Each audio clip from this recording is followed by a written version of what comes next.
Multiple nations joined forces to create a small lunar city.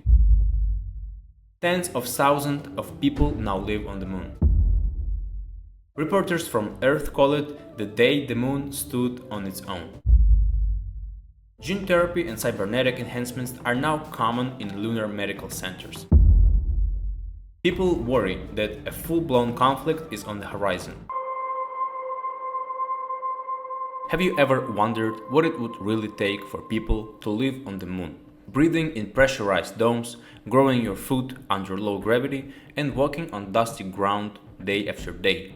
This future started sooner than most of us expected. By the mid-21st century, small research stations had turned into busy cities. Eventually, those cities fell into conflict, and the moon became our first major battleground in space. This is the story of how it happened, from the first landings in 2025 to a new era in 2150. NASA sends astronauts to the moon's south pole under the Artemis program. Instead of just planting flags like in the old days, these missions focus on survival. There's water ice in the moon's permanently shadowed craters. That ice is precious. It can be turned into oxygen, drinking water, and rocket fuel. People realize this isn't just about exploration anymore. It's about settling a new frontier. At first, the astronauts live in small, inflatable habitats. They rely on supplies shipped from Earth, but everyone knows that won't work for long. Launching big cargo rockets is expensive. Scientists and engineers experiment with using local resources, like mixing moon dust with synthetic materials for building walls. There's even talk about using 3D printers to create sturdy shelters. The main goal is simple: figure out how to stay on the moon safely and cheaply. Autonomous rovers start roaming the lunar surface. They dig for helium-3, a rare material that might power fusion reactors on Earth. They also scout for large deposits of water ice. This is no longer just NASA show. Private companies jump in, racing to claim mining rights. Some of these rovers are overseen by advanced AI back on Earth, while others have a degree of local intelligence, doing tasks on their own when they lose signal. The Lunar Gateway, a space station circling the moon, becomes fully operational. It's a stopover for people and cargo going to the surface. Crews do health studies in microgravity, checking how well humans adapt to being away from Earth. The gateway doubles as a refueling station, using ice mined from the moon to make water and liquid oxygen. New outlets call this the start of everyday traffic between Earth and the moon. Lunar resources enter the open market. A few companies turn water ice into rocket fuel and sell it to different space agencies. Others begin shipping helium-3 in small amounts for laboratory tests on Earth. Suddenly, the moon isn't just a science project. It's a place where real money can be made. Behind the scenes, some experts worry about who truly owns these resources. But for now, business booms. China sets up the first large, permanent outpost at the South Pole. It has greenhouses for food, living quarters, and a decent mining facility. At the same time, private firms help American and international teams build separate bases. Before long, small clusters of habitats appear around different craters. Solar panels spread across the dusty ground, collecting energy under the near-constant polar sunlight. The moon starts feeling less like a remote rock and more like a new branch of human civilization. Multiple nations join forces to create a small lunar city. It isn't elegant, just a bunch of connected domes, but it's a real functioning settlement. There's a central dome for gatherings, a few greenhouse domes for fresh vegetables, and small labs for research. People come and go: astronauts, scientists, engineers, even a few bold tourists. Transport ships arrive regularly from Earth, thanks to the Lunar Gateway, bringing equipment and more settlers. Companies see a chance to make more money by offering luxury moon tours. Wealthy travelers pay huge sums to float in low gravity, walk across dusty plains, and stare at Earth through glass observation decks. These trips cost a fortune, but every paying customer helps fund more expansion. Tourism surges. Some visitors post videos of themselves bouncing around in heavy spacesuits or sipping coffee in moon cafes. Meanwhile, researchers keep fine-tuning their methods for printing habitats using regolith, or moon dust. They add synthetic binders to create tough walls that block radiation and keep it in air. Filtration systems handle the persistent dust problem. Many folks living on the moon adapt to wearing dust-resistant suits and use electrostatic methods to clean themselves before entering living spaces. Mining robots from rival groups clash over a rich helium-3 deposit. No humans are physically harmed, but footage of damaged rovers stirs panic back on Earth. People wonder if the moon will become a new war zone. Leaders hold emergency talks. They push for some kind of global agreement to prevent open fighting on the lunar surface. Tensions simmer between big nations and private corporations that claim property rights. Major powers sign a lunar treaty. The treaty aims to manage territory, mining, and settlement rules. Smaller nations and new startups complain it mostly favors established players, but at least it prevents open conflict. At least for now. The moon is no longer just a scientific outpost, it's a place where politics and profits collide. Tens of thousands of people now live on the moon.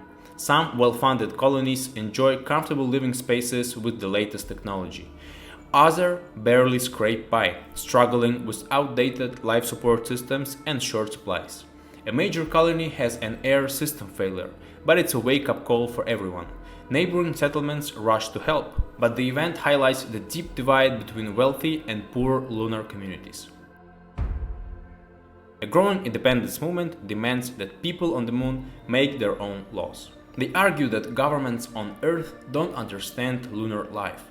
Protests break out, some turning violent. A few sabotage incidents target big mining companies. Earth-based officials label these rebels as extremists, but local supporters see them as freedom fighters. Fear spreads that one mishap could spark open conflict. The hunt for helium-3 escalates. Earth-powered plants need more of it for fusion. Mining robots push deeper into unexplored craters. Some cross into zones claimed by other colonies. One day, a whole caravan of robotic miners disappears, sparking accusations of sabotage. Diplomats on Earth scramble to diffuse tension. Many see the moon as a chessboard for global power struggles, with each side trying to control the best resources. A new generation of Lunarians comes of age. People born and raised entirely on the moon. They've never felt Earth's full gravity and see Earth as far away and kind of old-fashioned. Many Lunarians side with the independence movement. They want Earth to stop calling the shots. Meanwhile, Earth-based corporations remain focused on profit, forming alliances with whichever colony can deliver them the most resources. A massive solar storm hits the moon.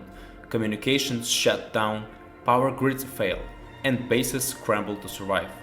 Even rival factions are forced to work together, sharing air, water, and shelter. This crisis shows how fragile life on Moon really is.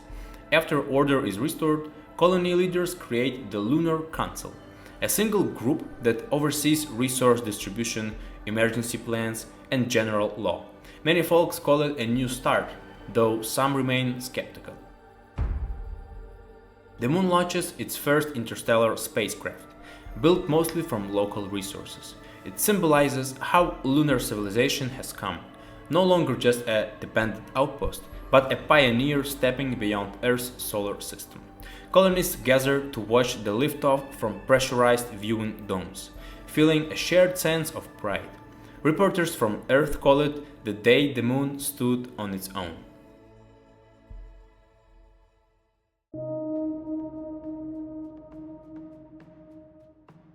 The lunar population hits a point where the moon is largely self-sustaining.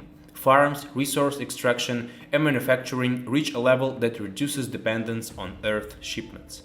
The Lunar Council gains real authority. The cities have grown so large that people joke they are more crowded than some small countries on Earth. But tensions still lurk in the background, especially over mining claims and local politics. Gene therapy and cybernetic enhancements are now common in lunar medical centers. Some colonists get stronger limbs to handle building tasks in low gravity. Others receive special implants to process small amounts of oxygen more efficiently. People who still rely on older gear worry about job security. Meanwhile, advanced AI helps run day-to-day operations in nearly every colony. Corporate security forces pop up around high-value mining zones, armed with cutting-edge weaponry. They say it's necessary to protect their sites from sabotage. Independent settlers call it a private army. The Lunar Council tries to regulate this, but enforcement is tricky. A few standoffs occur, with each side accusing the other of crossing property lines. Deep underground cities expand, housing more families who want extra protection from surface radiation and potential conflicts. Some kids grow up rarely seeing direct sunlight. They develop tight-knit communities and traditions separate from surface dwellers. Meanwhile, self-replicating robots keep building new tunnels and domes, often for corporate projects. Critics say the moon is starting to look like a patchwork of different corporate zones and self-governed colonies. Tensions rise when a corporate guard unit and local protesters clash at a major refinery. The media labels it a near-war event. People worry that a full-blown conflict is on the horizon. The Lunar Council calls for an urgent summit, but nobody wants to back down first. It seems the stage is set for something bigger. Open fighting breaks out among several large colonies. What started with sabotage and robot skirmishes escalates into real conflict, complete with orbital blockades and sabotage of power grids. Some Earth nations try to send peacekeepers, but the colonies see it as unwanted interference. Lunarians, Earth corporations, and older government-linked colonies all fight for control of helium-3 mines and water reserves.